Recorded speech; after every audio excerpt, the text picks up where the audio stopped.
আসসালামু আলাইকুম রহমতুল্লাহি ওয়া বারাকাতুহু। আজকের সকালের গল্পে আপনাকে স্বাগত।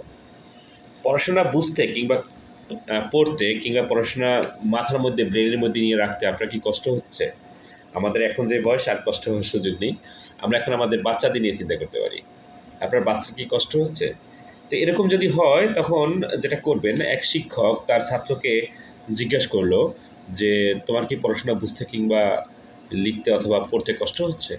তখন ছাত্র বলল, "জি স্যার, আমার তো কষ্ট হচ্ছে।" তখন ওই শিক্ষক ছাত্রকে উদ্দেশ্য করে বলল, "তোমার এই জিনিসটা কেটে যাবে। তুমি একটা জিনিস শুধু করবা।" সেটা কি? সেটা হলো তুমি যখন পড়বা, তুমি যখন একটা পড়া মুখস্থ করবা কিংবা পড়বা, বুঝে পড়বা, তখন তুমি একটা জিনিস করবে। সেটা হলো তোমার পাশে আরেকটা চেয়ার রাখবে। সেই চেয়ারে তুমি কল্পনা ধরে নিবে যে তোমার পাশে তোমার চেয়ে কম বোঝে এমন কেউ বসে আছে কিংবা তোমার জুনিয়র। অর্থাৎ তোমার চেয়ে ১ ক্লাস কমে পড়ে এমন কেউ বসে আছে। তুমি পড়াটা পড়বে এবং বুঝে পড়বে। বুঝে পড়ে তুমি এই পড়াটা কল্পনায় ওই ছেলেটাকে বুঝাবা, তোমার পাশে যে বসা আছে।